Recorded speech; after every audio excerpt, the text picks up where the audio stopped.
नमस्कार, मैं मयंक पुरवाल, आपका होलिस्टिक फ्रेंड।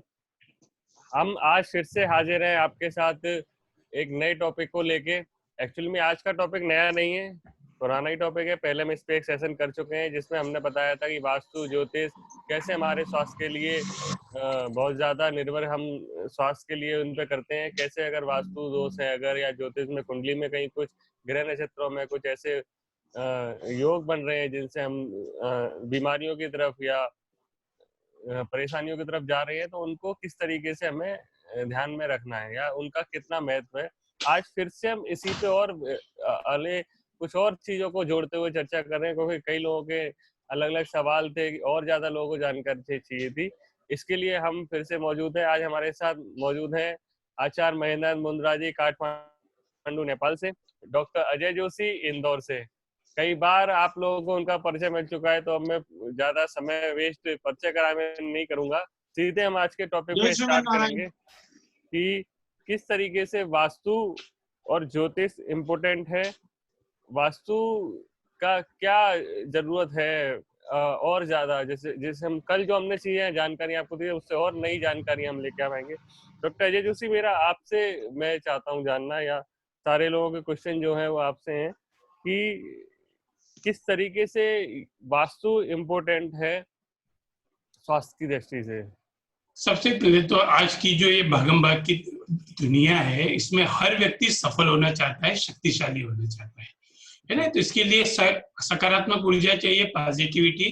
तो पॉजिटिविटी की शुरुआत जो होती है वो घर से जाए। हमारा जो वर्किंग एरिया जहाँ हमारा दुकान है, ऑफिस है, वो निर्भर करता है। तो इसके अंदर वास्तु बहुत महत्वपूर्ण भूमिका निभाता है ना। वैज्ञानिकों ने भी अध्ययन किया है कि यदि पॉजिटिव एटमॉस्फेयर होगा तो अच्छे व्यक्तियों को सफलता ज्यादा अच्छी मिलती है ना। इसीलिए सफलता के लिए वास्तु का। पर होता क्या है, जो असफल लोग होते हैं वो दुखी के लिए, अपने असंतोष के लिए हमेशा अपने भाग्य को ही दोष देते हैं। अब ईश्वर ने सभी को एक जैसा बनाया है। जो भगवान और इंसानों के लिए वास्तु में जरूरत है, ऊर्जा, सौर ऊर्जा, चंद्र ऊर्जा, विभिन्न प्रकार की ऊर्जा, इन ऊर्जाओं की शांति, समृद्धि और सफलता के लिए इनमें संतुलन बहुत जरूरी है, और संतुलन करता है वास्तु। यदि घर वास्तु के खिलाफ है तो सभी प्रकार की समस्या और बेचैनी वहां मौजूद होती है ना। वास्तु में होता क्या है, वास्तु में धरती, जल, वायु, अग्नि और आकाश, इन पांचों तत्वों से जुड़े हुए तत्वों का आपस में सामंजस्य होता है ना। और इसको प्रभावित होने से मनुष्य की जीवन शैली में अच्छा बदलाव आता है, ऐसा देखा गया है। पर पृथ्वी पे रहने वाला हर जीव यदि अपनी उसकी देखभाल करे, जो वास्तु के हिसाब से जो अपनी आध्यात्मिक प्रयोग है, तो उससे बहुत ज्यादा उसको फायदा मिलता है। पर इसमें होता क्या है, एक बार यदि घर का निर्माण हो गया तो उसमें परिवर्तन करना आसान नहीं है। पर वास्तु दोष हटाने के लिए, जीवन की समृद्धि लाने के लिए हमको कुछ प्रयोग बाद में करना चाहिए। जैसे अपना जो मुख्य दरवाजा है, अपना जो मेन गेट है, उस पे यदि प्रकाश रहे, इसीलिए आप देखेंगे जितने भी बंगले होते हैं वहां पे बाहर जो मेन गेट होते हैं वहां बड़े बड़े हंडिया लगी होती है। तो अपना मुख्य दरवाजा प्रकाशवान रखें। फिर बेडरूम में टेलीविजन रखने से बचे। ये टेलीविजन का है, मोबाइल का है, ये नेगेटिव एनर्जी की है। तो कोशिश करें कि टेलीविजन, कंप्यूटर वगैरह बाहर नहीं रखते, अध्ययन कक्ष में रखें, है ना। ये चीजें हैं। तो इसलिए वास्तु का हर जगह, अपने घर में, ऑफिस में, सब में बहुत इम्पोर्टेंस है। जी बिल्कुल, आपने सही कहा कि वास्तु का बहुत ज्यादा इम्पोर्टेंट है अपनी जगह पे। कैसे हम वास्तु से कर सकते हैं। मुंद्रा जी से मेरा ये है कि जो ये जोशी ने बताया कि घर के बाहर लाइट जला के या इस तरीके से पॉजिटिव एनर्जी को बढ़ा सकते हैं, आपका क्या कहना है कि वास्तु के हिसाब से हम किस तरीके से अपनी पॉजिटिव को बढ़ा सकते हैं और किन चीजों को ध्यान में रखने की जरूरत है? देखिए, जो डॉक्टर जोशी साहब ने जो बोला वो एकदम सही है, क्योंकि वास्तु दोष हटाना है, वास्तु का जो एनर्जी बढ़ाना है, तो जैसे उन्होंने बोला गेट, दरवाजा, घर के अंदर की टेलीविजन वगैरह, कहाँ पे क्या इलेक्ट्रॉनिक सामान, कहाँ पे क्या होना चाहिए। कम से कम बेडरूम में इलेक्ट्रॉनिक सामान रखे, मोबाइल भी जो रखते हैं हम लोग पास में, वो कम से कम 3 फीट से 4 फीट दूर पे रख करके हम सोया करें। हाँ, तो उससे हम लोग का पॉजिटिविटी जीवन में बढ़ता है। एकदम उन्होंने जो बोला है बिल्कुल सत्य बोला है, जो है फैक्ट जो है उन्होंने वो वही बोला है। और उस हिसाब से यदि लोग सब करे, थोड़ा बहुत भी ध्यान दे, तो उससे फायदा जबरदस्त मिल जाता है। कि जो घर घर का मेन दरवाजा है उसका क्या स्थान होना चाहिए लोगों को ध्यान में रखने की, जिससे इसके मैक्सिमम पॉजिटिव इफेक्ट मिलने हैं? अब देखिए, जैसे हमारे गुरुजी ने, professor doctor Jitendra Bhatt sir ने जो बता रखा है कि दरवाजा कहाँ होना चाहिए, उसके हिसाब से देखिए, एक आपको पुस्तक का वो दे रहा हूँ। हाँ, तो ये थोड़ा ध्यान से देखिए कहाँ पे रेड मार्क लगा हुआ है और कहाँ पे ब्लैक मार्क लगा हुआ है। बाकी के इसके डिटेल एक दिन हम चर्चा करेंगे इसके ऊपर कि दरवाजा का क्या महत्व है। जी जी, ये अलग सा विषय है। तो अब जैसे अभी डॉक्टर पौरवाल ने पूछा हमसे कि दरवाजा कहाँ होना चाहिए, तो इसके वजह से मुझे ये दिखाना पड़ा। तो इस हिसाब से आप लोग पकड़े इसको तो ज्यादा बेहतर रहेगा कि इस जगह दरवाजा हो गए, जैसे इसमें मार्क किया हुआ है 1 to 39 करके। तो उसको आप पकड़ लिए तो 32 सॉरी 1 to 32 करके सर ने मार्क कर रखा है। और उसमें रेड मार्क लगा रखे, उत्तर की तरफ 3 जगह अच्छे होते हैं, पूर्व की तरफ 2 जगह अच्छे होते हैं, दक्षिण की तरफ भी 2 जगह अच्छे बताए हैं, पश्चिम की तरफ 2 जगह। क्योंकि सब तरह के बिल्डिंग्स, हर तरह का रास्ता हर हमेशा ये उत्तर दक्षिण ही चले, ऐसा नहीं है किसी भी शहर में या गांव में। तो उसके हिसाब से सर ने सबको स्थिति मतलब कैसे होना चाहिए, कैसे हम लोग उसका फायदा ले सकते हैं, तो इसका डिटेल पे हम लोग अलग दूसरे दिन जाएंगे कभी। जी जी। डॉक्टर मैंग, घर में बाकी के जो रूम होते हैं, जैसे वो बेडरूम हो गया, रसोई घर हो गया, इनका क्या महत्व है वास्तु के दृष्टिकोण से स्वास्थ्य के लिए? अब जैसे देखिए, आप अग्नि कोण में हम लोग बोला करते हैं अग्नि या वायव्य में 2 जगह रसोई घर हो तो सर्वोत्तम होता है। सर्वोत्तम का मतलब ही हो गया कि स्वास्थ्य ठीक रहना, घर का एनवायरनमेंट ठीक होना। जी। यही चीज आप दक्षिण पश्चिम, नॉर्थ साउथ वेस्ट कॉर्नर और नॉर्थ ईस्ट कॉर्नर में बना लो। तो यदि आप नॉर्थ ईस्ट कॉर्नर में बनाते हो रसोई घर, तो आपके घर में बीमारियां का भंडार लगा रहेगा। जी। और साउथ वेस्ट कॉर्नर में बनाते हो तो भी बीमारियों का भंडार लगा रहेगा, क्योंकि अनवांटेड एक्सपेंसेस हम लोग इसको काउंट करते हैं, और अनवांटेड एक्सपेंसेस मेडिसिन पे जाता है। तो इसके हिसाब से ये चीज जो है मतलब रसोई घर का प्रॉपर जो वास्तु के हर बुक में लिखा हुआ रहता है, फर्स्ट प्रायोरिटी आग्नेय कोण मतलब south east corner, second priority north west corner.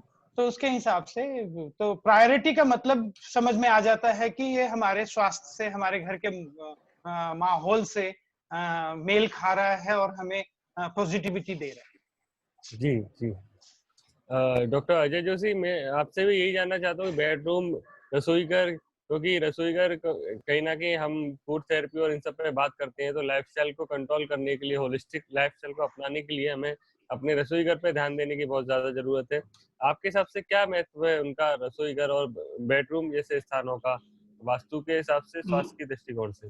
महंगी सबसे पहले तो जो शुरुआत होती है वो होती है बेडरूम से, क्योंकि यदि हम प्रॉपर रेस्ट कर रहे हैं तो शुरुआत वहां से होती है। तो बेडरूम जैसा सर ने बताया कि उसका स्थान क्या होना चाहिए, पर क्या हो रहा है आजकल, इतनी छोटी जगह है, छोटी जगह में यदि एडजस्ट करना है तो सबसे पहले ये ध्यान रखना है बेडरूम में पानी का व्यवस्था या पौधे नहीं रखना है। पौधे मतलब जिसमें पानी डलता हो, है ना। अपने खुशबू के आर्टिफिशियल पौधे रख सकते हैं पर जिसमें पानी पड़ता हो। फिर रसदार फल रखे जा सकते हैं, है ना। फिर जो बेडरूम का जो बेड है, बेड में 2 गद्दे नहीं होना चाहिए। क्या होता है, बेड तो एक होता है, बेड में 2 गद्दे मिला के वो बनाते हैं, वो सिंगल गद्दा होना चाहिए। क्योंकि इसमें भी देखा है हस्बैंड वाइफ के रिलेशनशिप में बहुत ये सारे चैलेंजेस देखने में आए हैं, है ना। तो बेडरूम में फिर जो बेड है, बेड के नीचे यदि कुछ पुराना सामान रखा है, क्योंकि आजकल क्या हो रहा है कि जगह कम होने से बेड बनने लगे बॉक्स वाले, तो बॉक्स के अंदर कोई पुरानी चीजें या जिसका कोई उपयोग नहीं हो ऐसी कोई चीजें रखें, इसकी साफ सफाई जरूर करें। और बेडरूम में सबसे विशेष ध्यान देने की जो जरूरत है, पूरे बेडरूम में कहीं भी भगवान का फोटो या भगवान से संबंधित सामान रखने से बचे। अगर हमारे पास अलग व्यवस्था है तो हमारे रूम में जैसे कलश हुआ है ना, पूजा का सामान हुआ, ये बेडरूम में रखने से बचना है ना। फिर यहाँ किचन में जाते हैं। चलिए अभी बेडरूम की बात कर रहे हैं। बेडरूम से अटैच हमारा लेटरिन बाथरूम है। तो क्योंकि आजकल तो हर जगह, पुराने समय में जब मैं बहुत छोटा था तो मेरे दादाजी किस्सा सुनाते थे कि हमारे घर में जब लेटरिन बनी तो मेरे दादाजी ने उसका विरोध किया था। क्या विरोध किया था कि जहां खाएंगे वहां थोड़ी जाएंगे। तो उन्होंने 2-3 दिन उपवास किया था कि ये लेटरिन का विरोध किया। और आज करीब 50-60 साल पहले हम जहां हर मकान में लेटरिन बाथरूम नहीं है, हर रूम से अटैच लेटरिन बाथरूम है ना। अब हम जहाँ खाते वहीं जाते हैं। तो यहाँ हमको बेडरूम के पास अटैच लेटरिन बाथरूम है तो उसमें पर्दा लगा होना चाहिए या लेटरिन का दरवाजा बंद होना चाहिए, क्योंकि वॉशरूम से जो नेगेटिव एनर्जी का फ्लो बेडरूम में आता है, तो हमको थोड़ा ध्यान रखना है। फिर जब हम वॉशरूम में जाते हैं तो वॉशरूम का लेवल हमारे बेडरूम से या जो भी रूम है उससे नीचा होना चाहिए, उससे ऊंचा नहीं होना चाहिए, है ना। बाथरूम में वॉशरूम में हल्का मध्यम लाइट लगा हो, है ना। फिर वहां ज्यादा वो नहीं पड़ा हो, जैसे अपन देखते हैं ना आजकल की जितने भी वॉशरूम है उसमें शैम्पू, ये क्लीनिंग के बहुत सारे सामान रखे रहते हैं। तो जितनी जरूरी है उतने ही वहां रखना है। ये चीजें अपना बेडरूम की होगी। अब अपन आते हैं किचन में। किचन जो है ये घर की लक्ष्मी का स्थान है। यहाँ अन्नपूर्णा निवास करती है। अन्नपूर्णा मतलब हमारी माता जी का है, हमारी पत्नी का है, हमारी बहन का है, या हमारी खाना बनाने वाली बाई का है। ये सब अन्नपूर्णा का स्वरूप है। तो यहाँ जहाँ आपका वो बना है, गैस स्टैंड बना है, गैस, उसके सामने, ठीक सामने अलमीरा नहीं होना चाहिए। ये वास्तु में बहुत ध्यान रखना है, क्योंकि काम करते दौरान हम यदि वहां से हाथ उठा के चले, हो सकता है कि यहाँ नीचे हमारा गैस चल रहा हो, वहां नहीं रखना उसको। गैस के पास पानी नहीं रखना। पानी का स्थान आपको मुद्रा जी बताएंगे, पर अग्नि के साथ पानी का स्थान रखने से बचना है। फिर झाड़ू और पोछा इसको किचन से बाहर रखना है और इसको आड़ में रखना है, खुला नहीं पटकना। ये चीज हमको ध्यान रखना है। ये चीजें थी बेडरूम और अपने किचन को लेके। जी जी बिल्कुल। अगर डॉक्टर जोशी साहब से एक छोटा सा रिक्वेस्ट है जी, जब से हमने जीवन में किचन बोलना चालू किया है, किच बहुत ही बढ़ गई है, इसलिए रसोई बोल करके जी जी जी बिल्कुल मैं वही बोलने जा रहा था कि मैं बार बार जब भी बात होती है तो मैं लोगों को ही बोलता हूँ, और हम हमारे टॉक्स में भी लगातार बोल रहा हूँ कि अब किचन नहीं कहना है, रसोई घर कहना है। मैंने कुछ दिन पहले मेरा एक सेमिनार था ग्वालियर में, तो मैंने वहाँ पे भी यही टॉपिक को उठाया था। कुछ मतलब बहुत ही बड़े बड़े वास्तुशास्त्री कह लीजिए या फिर ज्योतिषाचार्य जो लोग थे, उन्होंने मेरा पीठ भी थपथपाया। आपके इंदौर के ही हैं एक दिनेश भाई साहब, उन्होंने तो मेरी इस टॉपिक को लेकर के बहुत ही लंबा बोला वहाँ पे मंच पे। जी थैंक यू। बहुत जी बिल्कुल जी बिल्कुल। जैसे रसोई घर और इसका बेडरूम की बात हो रही है, अगर इनमें कई ऐसे दोस्त भी रह जाते हैं जैसे बाथरूम का, अगर वो आप लोग नहीं सुधार सकते हैं तो हमारे पास पिरामिड वास्तु में कई सारी ऐसी रेमेडीज मौजूद है। हम पूरे घर का, जैसे आचार्य मुंद्रा जी ने पहले ही बताया कि पिरामिड वास्तु से आप अपने घर के ऐसे छोटे वास्तु दोस्तों को आप दूर कर सकते हैं, और बाकी जो छोटे छोटे उपाय डॉक्टर जोशी जी ने बताए हैं उनको भी कर सकते हैं। मुंद्रा जी, आप ये बेडरूम और रसोई घर को लेके क्या शेयर करना चाहेंगे? जैसे डॉक्टर जोशी साहब ने बोला कि छोटे जगह पे हम लोग सिमट गए हैं, तो उसके हिसाब से हम लोग बहुत कुछ नहीं मिला पाते। हाँ, तो वही उसी के कारण आज के डेट में पिरामिड वास्तु का प्रयोग आ रहा है। छोटे छोटे जगह पे हम उसकी एनर्जी कैसे बढ़ा सकते हैं। अब एक ही रूम में रहना है किसी को, हाँ, वहीं पे उसको किचन भी चलाना, वहीं पे पानी भी रखना, वहीं पे अटैच बाथरूम भी हो गया उसका, हाँ, और वहीं पे सोना भी है। तो इस सबको हम लोग है ना पिरामिड वास्तु के द्वारा, हम पिरामिड वास्तु यंत्र के द्वारा हम लोग सुधार सकते हैं। हाँ, एक चीज और क्लियर कर देता हूँ, ये रेमेडीज पार्ट हो गया, पर बेसिक वास्तु के हिसाब से जाए तो हमें हिसाब से, जैसे मास्टर बेडरूम साउथ वेस्ट में, बट लड़कों का रूम है तो नॉर्थ ईस्ट में, लड़कियों का रूम है साउथ ईस्ट और नॉर्थ वेस्ट, हाँ ऐसे, और बीच में खुला जगह रखना चाहिए, ये सब चीज है। पर आज के डेट में फ्लैट सिस्टम में ये पॉसिबल नहीं है जी। पॉसिबल नहीं होने के कारण ही ये जो आज के डेट में जो किचन का जो वर्ड आ गया है, किच बढ़ा दिया है लाइफ में। हाँ, और यही चीज तकलीफ दे हो गई हम लोग के लिए कि हम लोग चाहते हुए भी उस चीज को नहीं सुधार पाते हैं, हम लोग पहुंच नहीं पाते हैं। कुछ लोग ये सोच लेते हैं कि हम खर्च नहीं कर पाए इस पे। तो बहुत से साधन हैं जो हम कम खर्चों में भी अपने आप को ठीक कर सकते हैं। प्लेसमेंट भी ठीक कर करके एक बार कर सकते हैं। एक ही रूम में रहना है तो बेड कहाँ पे, आप यदि साउथ ईस्ट में बेड रख दोगे तो आप किचन तो कहीं और बनाओगे ना। फिर यदि नॉर्थ वेस्ट की तरफ में आपका टॉयलेट का दरवाजा है, उस जगह तो आप किचन बना नहीं सकते, तो आपका किचन तो गलत जगह चले गया फिर एक ही रूम में रहने के हिसाब से। तो ये सब बहुत सी बातें हैं। तो प्लेसमेंट भी चेंज करके हम, यदि थोड़ा 2-3 रूम का घर है तो वहाँ पे प्लेसमेंट चेंज करके हम लोग अपना वास्तु, बेसिक वास्तु सुधार सकते हैं। हाँ, और ज्यादा एनर्जी चाहिए तब तो पिरामिड यंत्र लगा करके हम लोग आगे बढ़ सकते हैं।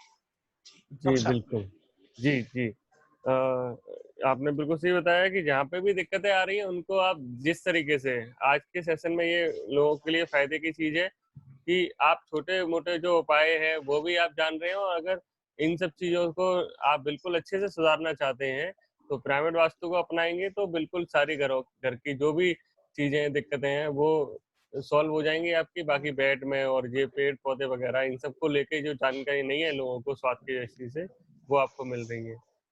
अब मैं आता हूँ एक और मेरे मतलब की बात पे कि खाने का स्थान भी बहुत महत्वपूर्ण रखता है वास्तु के हिसाब से, क्योंकि आज हमारा फूड ही है जिसको लेके हम बार बार कंसर्न कर रहे हैं। तो मेरे में बात इसलिए गई कि मुझे खाने का बहुत शौक है, और जब भी हम इंदौर आते हैं तो हम लगातार सुबह से लेकर शाम तक जोशी से पूछते हैं कि आज हम क्या खाने वाले हैं।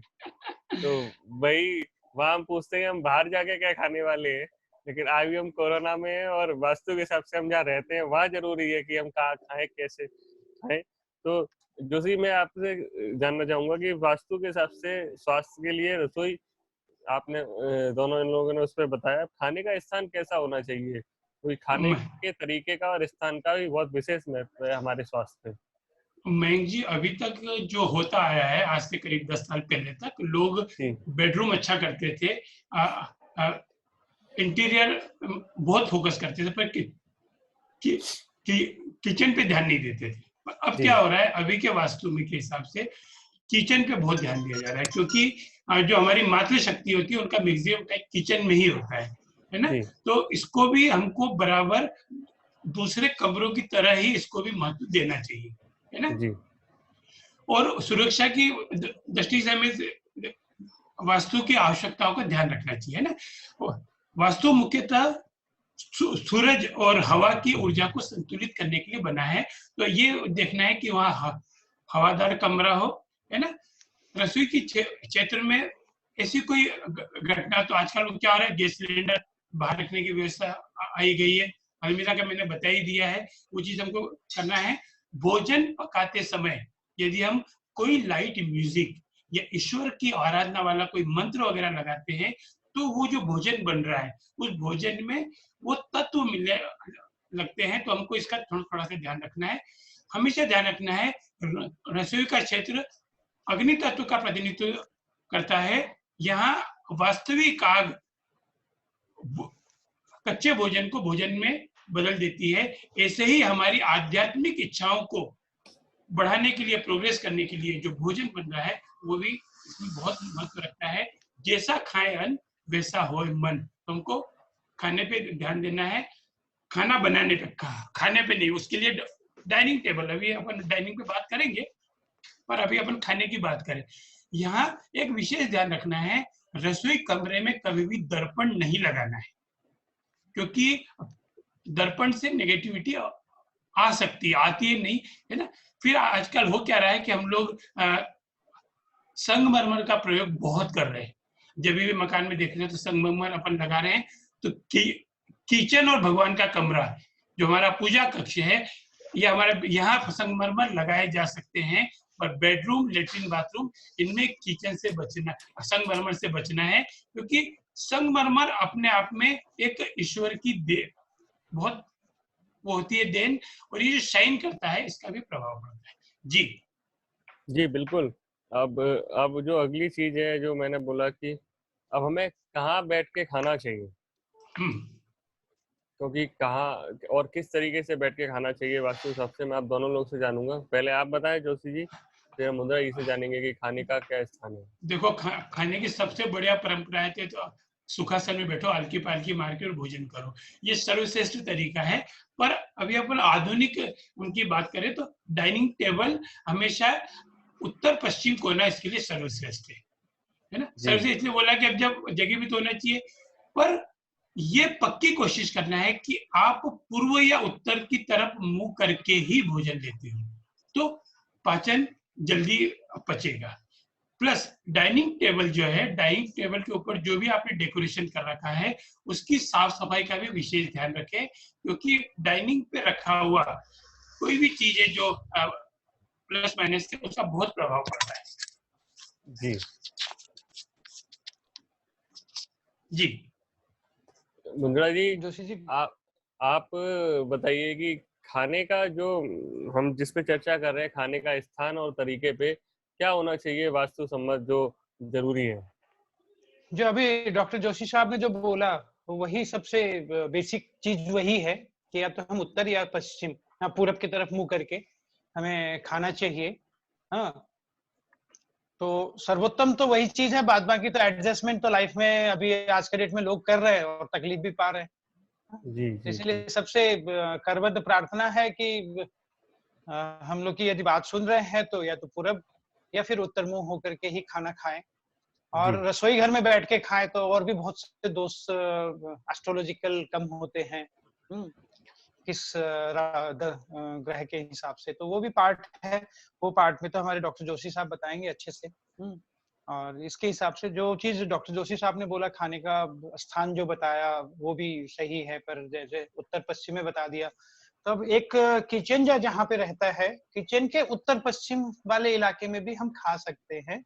हाँ, क्योंकि अब वही छोटे जगह की बात है, दोनों अभी दोनों ही को लेके चलना है, बड़ा घर छोटा घर दोनों को लेके चलना है। तो बड़े घरों में ऑटोमेटिक सब वास्तु के सिस्टम से बनाते हैं, तो वहाँ पे तो वैसे ही प्रॉस्पेरिटी रहती ही है।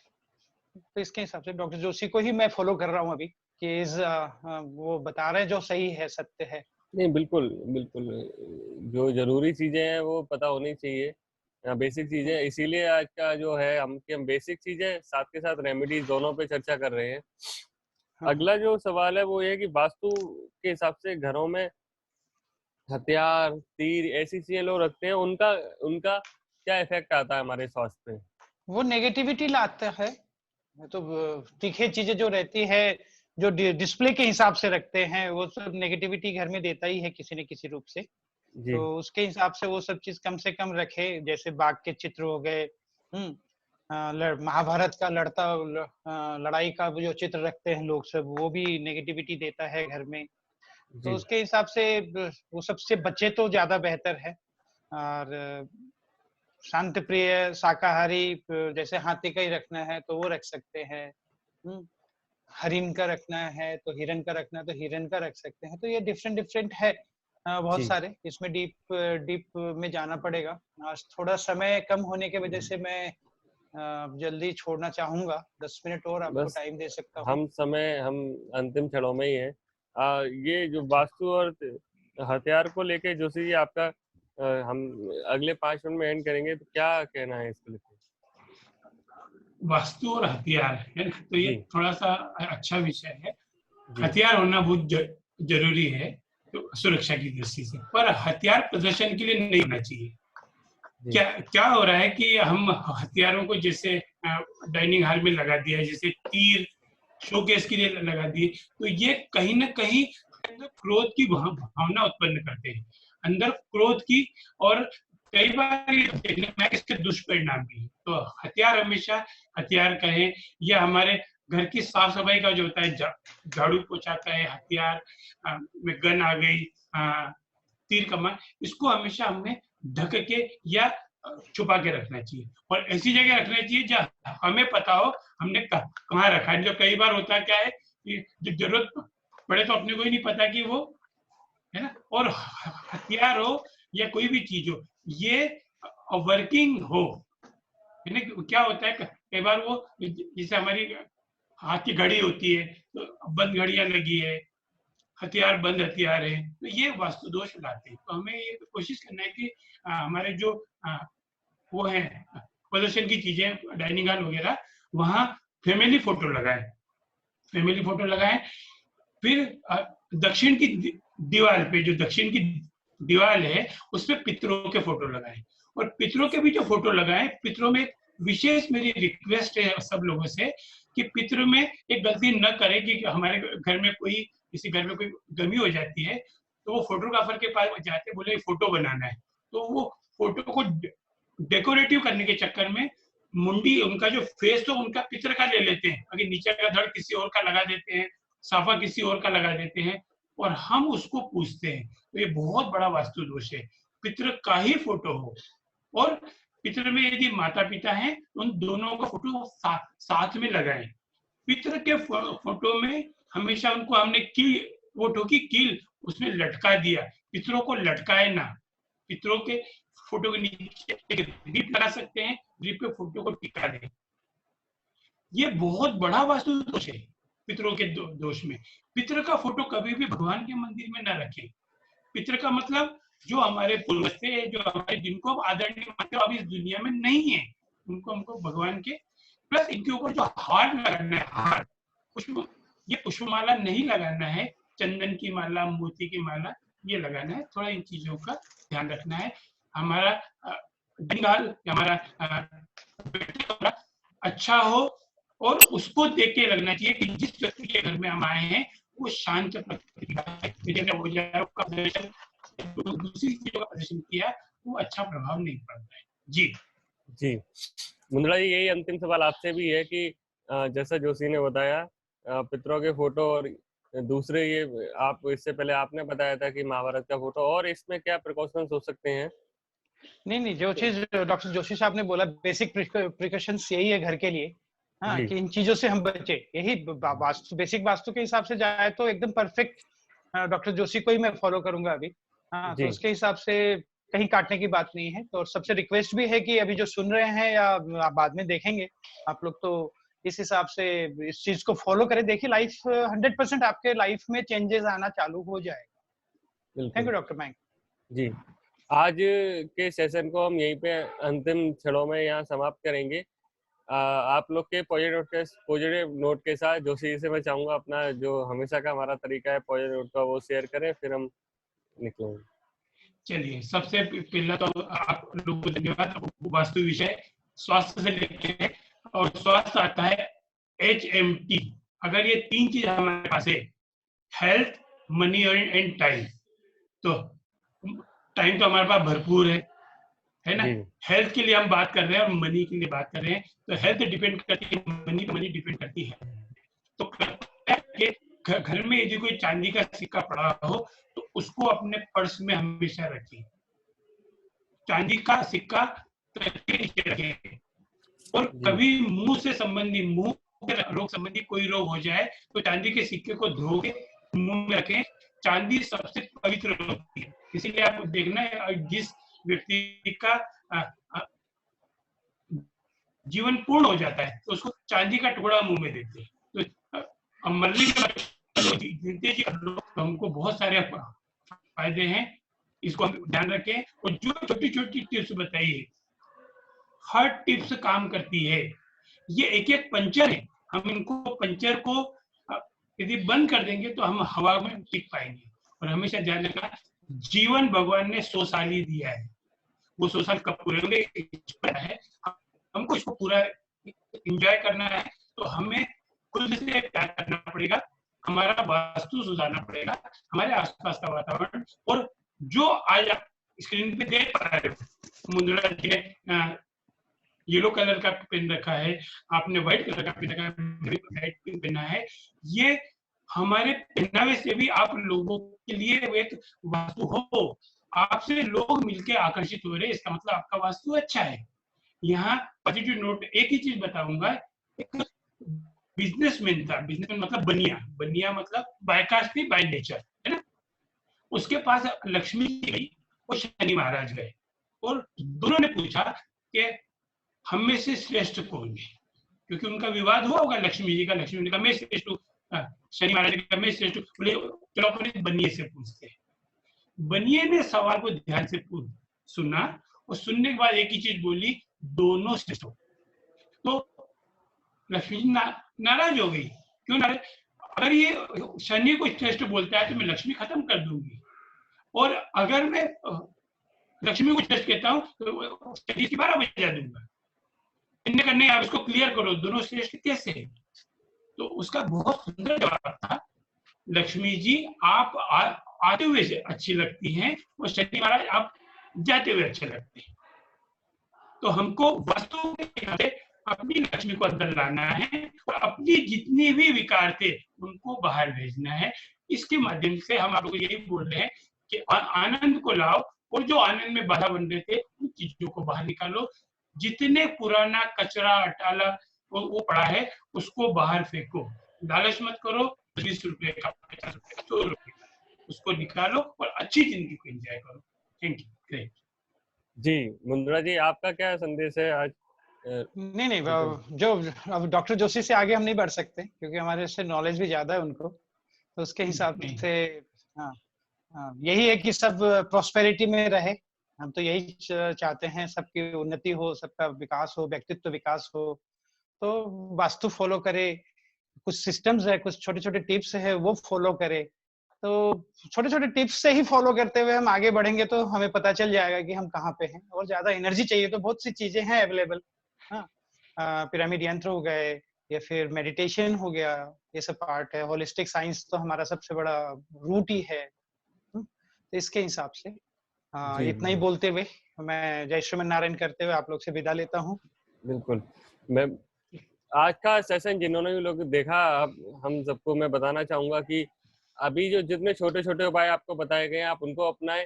वास्तु के दूर करने के लिए, दोषों को दूर करने के लिए आप पिरामिड वास्तु अपनाएं, ऐसी रेमेडीज अपनाएं, और अपने आप को ध्यान रखें, अपने स्वास्थ्य का ध्यान रखें, क्योंकि वास्तु का, ज्योतिष का हमारे स्वास्थ्य में बहुत ज्यादा महत्व है। इसीलिए हमने ये सेशन लेके आया कि आप अच्छे तरीके से जान पाए कि किस तरीके से कौन सी चीजें हमारे स्वास्थ्य पे इफेक्ट कर रही हैं। हमारा मकसद यही है कि हम भारत की वैदिक कल्चर की जितनी भी थेरेपीज हैं, और ये जो वास्तु है या एस्ट्रोलॉजी, ये भी एक रेमेडी ही है अपने आप को ठीक रखने का, जानने का। अब सबसे हम विदा लेंगे। अपना ख्याल रखिए, स्वस्थ रहिए। अगले सेशन में जल्दी मुलाकात होगी। इस वीडियो को आप अपने फैमिली को दिखाएं, फ्रेंड्स को दिखाएं, या जो भी नीडी है उनके साथ शेयर करें। आपके जो सवालात हैं उनको आप हमारे फेसबुक पे, यूट्यूब पे, जहाँ पे भी आप वीडियो को देखेंगे वहाँ पे कमेंट में बताएं। उनके हम आंसर्स करने की कोशिश करेंगे। और किस चीज़ पे आप जानना चाहते हैं, किस चीज़ पे डिस्कशन करना चाहते हैं, हमारे पास अलग अलग चीज़ों के एक्सपर्ट हैं हमारे साथ, हमारी टीम में। तो जो भी आप डिस्कस करना चाहते हैं उनके ऊपर हम जल्दी नई चीज़ें, नए वीडियोस लेके आएंगे। तब तक के लिए इजाज़त दीजिए। नमस्कार।